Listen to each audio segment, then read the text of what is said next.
Bonsoir auditeurs et auditrices, téléspectateurs et téléspectatrices de Radio-Télévision Nouria Machariki Official. En ce mercredi 24 septembre 2025, vous êtes au micro de Senam. Bienvenue. À la une, défection dans les rangs de ZFARDC. Une nouvelle vague de défection frappe les rangs de ZFARDC. Selon les sources locales, le capitaine Kakunzi et le lieutenant-colonel Ganishuri, originaire de Massissi, avec 31 militaires qu'il commandait, ont quitté l'armée régulière, les FARDC donc, et sont arrivés à Nyangezi pour rejoindre l'ARC, Armée révolutionnaire congolaise de l'AFC M23. Leur départ s'ajoute à une liste croissante d'officiers qui se solidarisent des forces loyalistes et rejoignent l'ARC de l'AFC M23. Cette situation alimente le climat de méfiance et de fragilité au sein de troupes congolaises.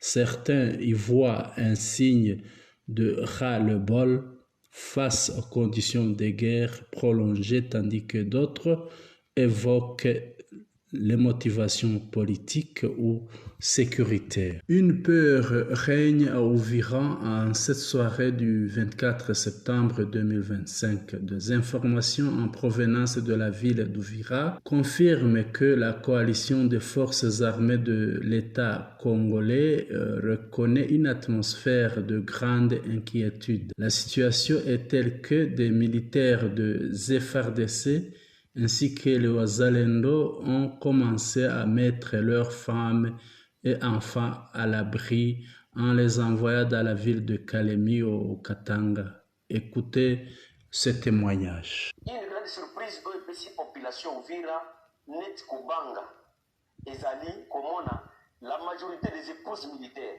Babini Villa Uvira.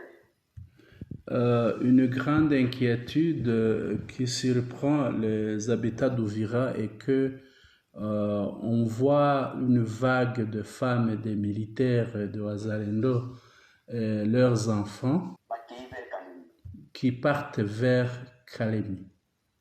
On ne sait pas qu'est-ce qui se prépare. On ne sait pas ce qui se prépare. On ne sait pas ce qui va arriver dans peu d'heures à venir. Et dans tout ça, de tout cela, plusieurs personnes se posent des questions. Il a fallu même au niveau des ports, alors, il a fallu que nous partions au port pour voir de quoi s'agit-il. Donc, pourquoi les militaires bon nombre de gens se demandent pourquoi les femmes des militaires sont en train de fuir la ville d'Uvira pour se rendre à Kalemi en passant par le lac Tanganyika.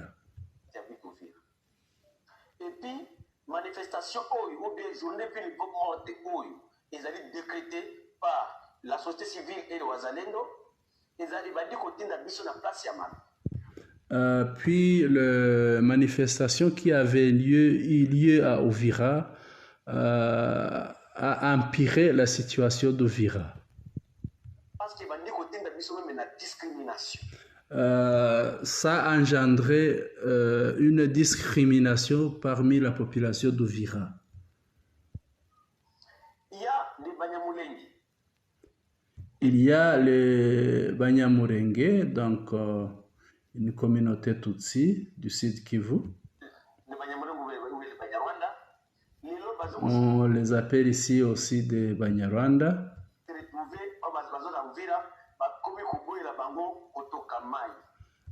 Ils ne sont cette fois-ci plus permis d'aller puiser de l'eau même au robinet.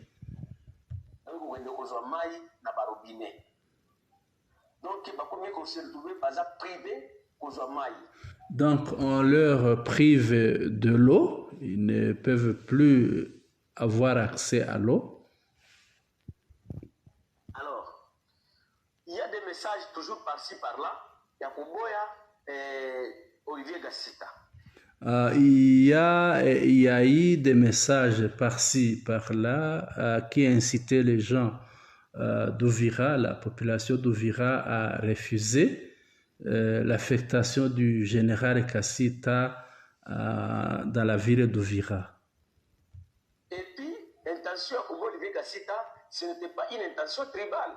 Et puis, l'intention de refuser l'affectation du général Gassita n'était pas une intention tribale. C'était une intention où on va accuser Gassita que non, lui, il est en collaboration avec l'AFC. Le seul motif qu'il y avait est qu'on reprochait Gassita de collaborer avec l'AFC M23. Voilà, ce n'est pas ça le témoignage seulement. À Ouvira, il règne une peur excessive, jamais vue dans cette soirée. Écoutons un autre témoignage.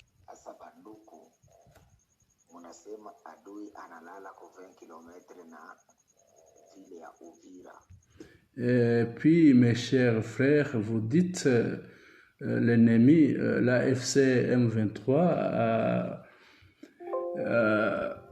passé la nuit à 20 km ou moins de la ville d'Ouvira.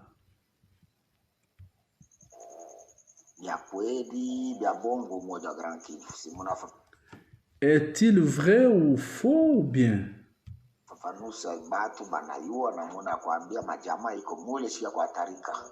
Il faut expliquer cela à la population, sinon la communauté qui se trouve dans Ouvira n'est pas une communauté à laisser sous des problèmes pareils. Nos familles sont à Ouvira. Et nos familles ne doivent pas connaître de danger. Mais celui qui connaît cette nouvelle, il peut nous dire la vérité. Ils peuvent nous faire un signe, alors chacun peut signaler sa famille, faire signe à sa famille pour qu'il puisse se retirer. Ou bien rester dans la maison et ne pas sortir de la maison. Voilà, ce sont des témoignages qui tombent comme ça, des témoignages qui nous parviennent, des témoignages qui nous arrivent à partir de nos correspondants qui se trouvent dans la ville. Le problème n'est pas dans Ouvira seulement, ça se trouve même ailleurs dans la province du Sud Kivu. Et notre témoignage, selon un habitant de la province, joint par téléphone en province du Sud Kivu, il nous a livré ce qui suit. L'ennemi était en patrouille dans la zone Turambo vers Kipupu lorsqu'il a croisé les lions de Sarambwe. Les lions de Sarambwe veut dire ARC. C'est alors qu'un échange de tirs a éclaté. Il est confirmé qu'à Ngezi, on entend actuellement une forte intensité de coups de feu depuis 20 heures. Oui, je passe la nuit à Ngezi, mais nous ne savons pas exactement ce qui se passe. Nous entendons des tirs dans les forêts, dans les vallées, partout. Depuis hier mardi, les écoles secondaires ont été fermées afin de renforcer les positions à Mikenye et à Turambo.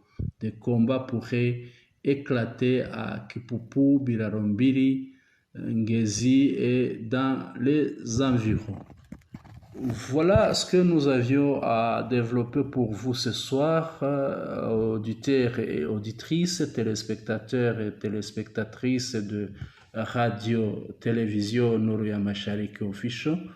Nous voici à la fin de notre bulletin d'information. Nous vous remercions pour votre aimable attention et vous souhaitons une excellente soirée. Vous étiez au micro de Saint-Ama. Merci, au plaisir.